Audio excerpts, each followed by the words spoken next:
सोनाली, आपण किती दिवसांनी भेटतोय. हो का. लग्न झाल्यापासून संसार, परत ना नोकरी आणि मुलाबाळाचं ह्या करता करता वेळच भेटत नाही ग. परत ती जाऊ दे, तू कशी आहेस बरं? मी ठीक आहे ग, पण आजकाल ना सगळी माणसं जवळ असूनही दूर असल्यासारखी वाटतात. खरं आहे ग. पहिला आपण तासन तास गप्पा मारायचो, पण आता सगळी त्या मोबाईल मध्ये तोंड खोपसून बसते. हो, आठवतंय मला. पण तुला आठवतंय का, तू एकदा डबा विसरली होतीस तेव्हा मी डबा दिला होता तुला, माझा अर्धा.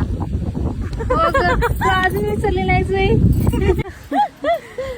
आणि तुला आठवतंय का, जेव्हा फीचे पैसे नव्हते तेव्हा माझ्या आईने तुला मदत केली होती. हो सोनाली, आज आपण सगळं कमवलं, पण माणसं जपणं कुठेतरी विसरलो ग. हो, पैशाने श्रीमंत होणं सोपं आहे, पण नात्याने मोठे होणं कठीण आहे बघ. म्हणूनच ठरवलंय आता एकदा तरी महिन्यातून जुन्या मैत्रिणींना भेटायचं. आणि हो, फक्त भेटायचंच नाही, गरज पडली तर एकमेकींच्या मदतीला बी धावून यायचं. कारण मोबाईलची बॅटरी चार्ज करता येते, पण तुटलेली नाती चार्ज करता येत नाही. म्हणूनच माणसं जपा, माणूसच माणसाच्या कामी येतो.